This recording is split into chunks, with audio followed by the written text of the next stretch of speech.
I, Angel Gabriel, messenger of whispers and weaver of tales, come to you tonight not with pronouncements of doom or prophecies of grandeur, but with a story. A story spun from the threads of hardship, resilience, and the quiet, unwavering power of patience. Listen closely, dear hearts, for this is the tale of patience in trials, and its lessons are evergreen. Bearing fruit even in the frostest of winters, once upon a time, nestled between the whispering woods and the sunken mountains, lay the kingdom of It was a land of unparalleled beauty, blessed with fertile fields, sparkling rivers, and people known for their kindness and artistic spirit. Presiding over Eldoria was Queen Lyra, a woman as radiant as the dawn, with a heart as vast as the sky. She was beloved by her subjects, who thrived under her wise and compassionate rule. But as the old saying goes, even the most beautiful tapestry can have a stray thread, and even the brightest day can be shadowed by a passing cloud. Eldoria's cloud came in the form of a devastating blight that swept through the land, turning the golden fields to dust and poisoning the life-giving rivers. Livestock withered, crops failed, and a palpable sense of despair settled over the kingdom. Like a heavy shroud, Queen Lyra, though heartbroken, refused to succumb to despair. She summoned her counselors, wise men and women who had served Eldoria for generations, and sought their counsel. "What can we do?" she pleaded, her voice trembling. "Slightly, our people are starving, our land is dying. What hope can we offer them in this darkest of hours?" The counselors, though deeply concerned, offered little solace. Some suggested rationing the remaining stores, a temporary measure but hardly a solution. Others spoke of sending envoys to neighboring kingdoms, begging for aid, a humiliating prospect that offered no guarantee of success.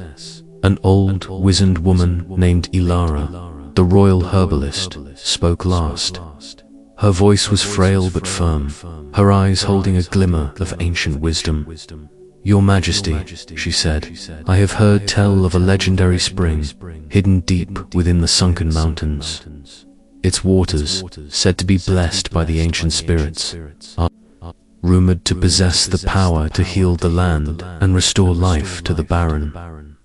Hope flickered in Queen Lyra's heart. "Then we must find this spring," she declared. "But the sunken mountains are a treacherous place, riddled with perilous paths and guarded by creatures of shadow. Who will undertake such a dangerous quest?" A hush fell over the council chamber. No one dared to volunteer. The journey was fraught with peril, and the chances of success seemed slim. But then, a young woman stepped forward.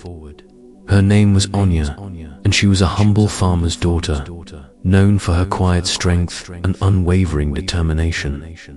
"Your Majesty," she said, her voice clear and steady, "I will go.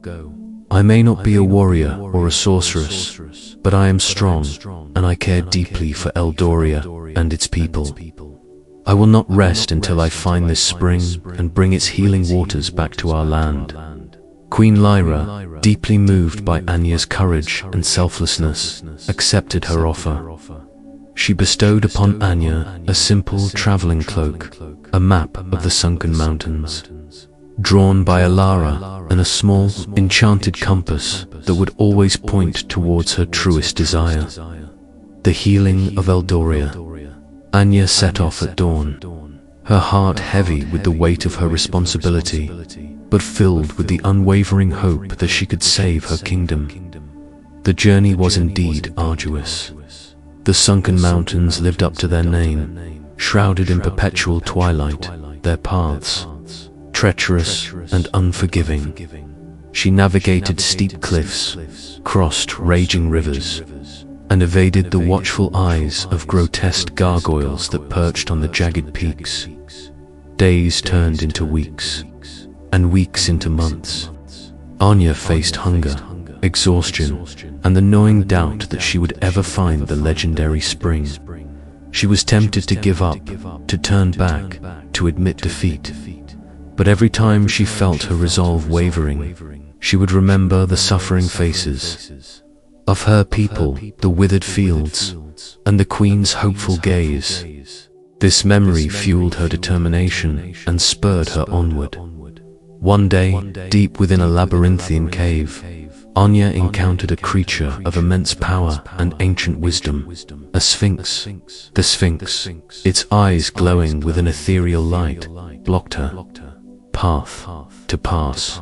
The sphinx boomed, its voice echoing through the cavern. "You must answer my riddle.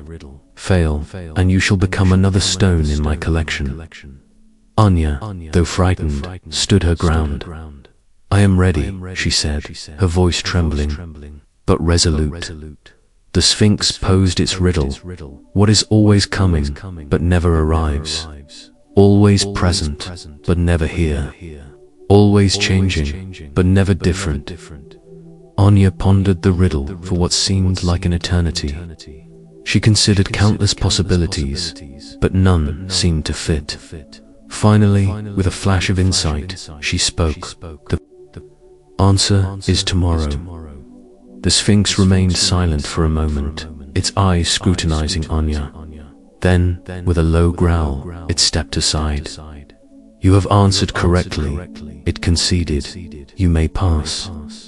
Anya continued her journey, her spirit renewed by her encounter with the Sphinx. She finally reached the heart of the sunken mountains, where she found a hidden valley bathed in an ethereal light. In the center of the valley, nestled among ancient trees, lay the legendary spring. Its waters shimmered with an otherworldly glow, radiating a palpable sense of peace and healing. Anya knelt beside the spring, cupped her hands, and drank deeply. The water tasted like life itself, invigorating her body and soul. She filled her water skin with the blessed water and began her long journey back to Eldoria. The return journey was no less challenging, but Anya was buoyed by the knowledge that she carried the kingdom's salvation. Finally, after months of relentless travel, Anya returned to Eldoria. She presented the water from the legendary spring to Queen Lyra, who received it with tears of joy and gratitude. The Queen, following Ilaros' instructions, carefully distributed the water throughout the land. She sprinkled it on the withered fields, poured it into the poisoned rivers, and offered it to the ailing livestock. Slowly, miraculously, Eldoria began to heal. The fields turned green again, the rivers flowed with pure, life-giving water, and the livestock regained their health. The people of Eldoria rejoiced, their hearts filled with hope and gratitude. Anya, the humble farmer's daughter who had saved her kingdom, was hailed as a hero. Queen Lyra offered her riches and titles, but Anya refused them all. "All I desire, Your Majesty," she said, "is to return to my farm and live a simple life, knowing that I have helped to heal Eldoria." Queen Lyra, respecting Anya's wishes, granted her land and ensured her prosperity. Anya lived a long and happy life, always remembering the lessons she had learned in the sunken mountains, the importance of courage, determination, and above all, patience. And so, Eldoria thrived once more, not just because of the magical waters of the spring, but because of the unwavering patience and resilience of its people, embodied by the humble farmer's daughter, Anya. They had faced their trial with fortitude, learned to endure the darkness, and emerged stronger and more compassionate than ever before. And that, my dears, is the tale of patience in trials. It teaches us that even in the face of seemingly insurmountable challenges, hope remains. It whispers that the darkest nights eventually give way to dawn, and that even the most barren land can blossom again with unwavering perseverance. The journey through hardship may be long and arduous, but the rewards of patience, resilience, strength, and a deeper understanding of ourselves and the world around us are immeasurable. So, when you face your own trials, remember Anya, remember Eldoria, and remember the quiet, unwavering power of patience.